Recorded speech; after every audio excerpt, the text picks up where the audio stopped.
So today we're going to talk about some ways to reduce your spending that doesn't hurt quite so much.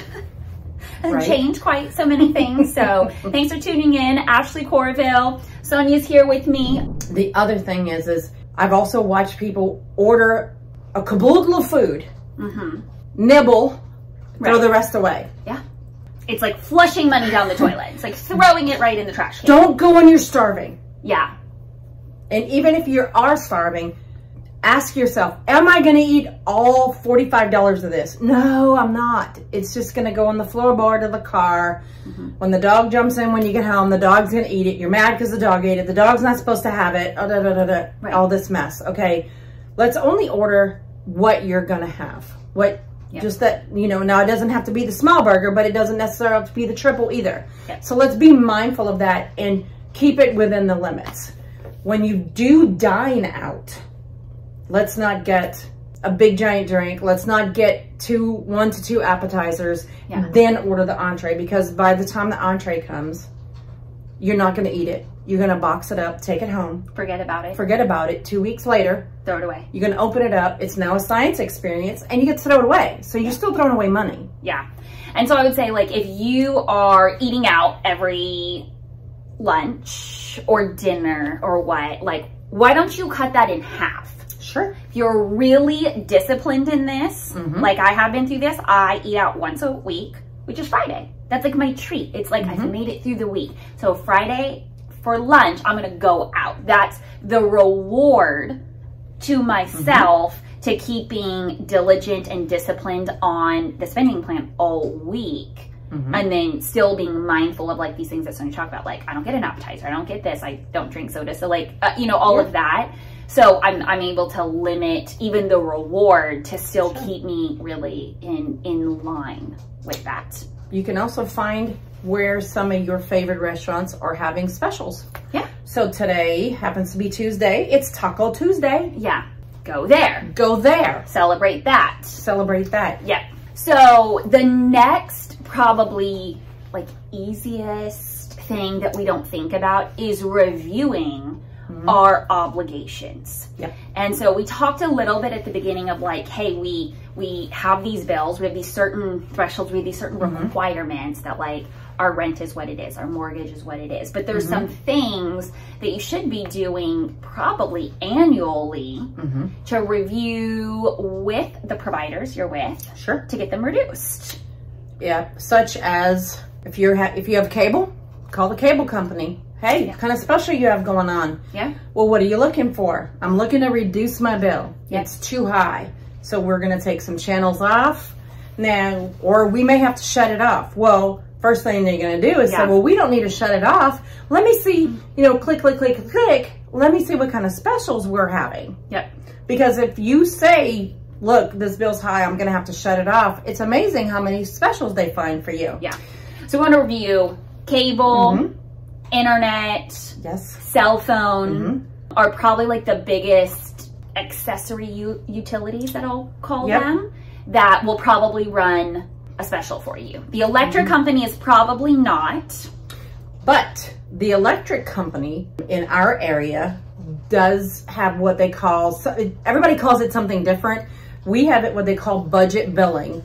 You have to call and ask how the program works. The one we're on, my husband and I, is you have to pay the bill in full for a whole year on time.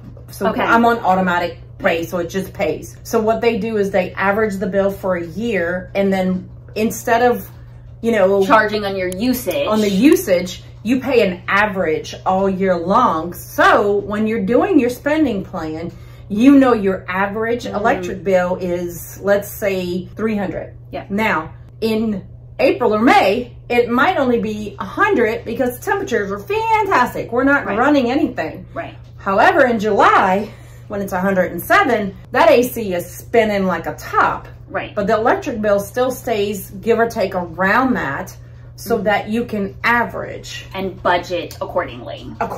So you know where you're at, and it doesn't hit you in those summer months or cold winter months. Exactly. And I've had people go, I don't know how I'm gonna pay a $900 electric bill. I don't know how I'm gonna do that. So contact the electric company and ask them how to get on whatever they call it, budget billing, average billing. I'm not sure what it is, but they can help you work it out. Some electric companies also have plans if there are certain circumstances, a single parent situation or illnesses or work or whatnot. They also have plans to get you through some of those hard months. Yeah. So I'm going to go back to call and ask for support. Call and ask the questions. Yeah.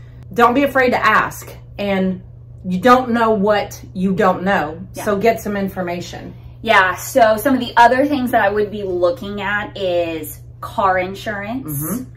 If you own a home, your homeowner's insurance, that can vary greatly from company to company. Yes. Coverage by coverage.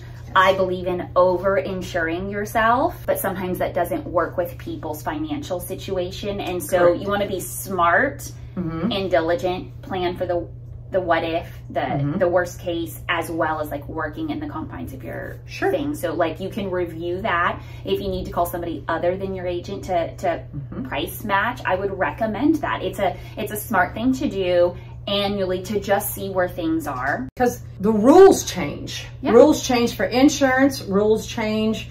There's going to be a time where interest rates go down. It's time to call Ashley so we can get that refi and get you down from here to here. Yeah.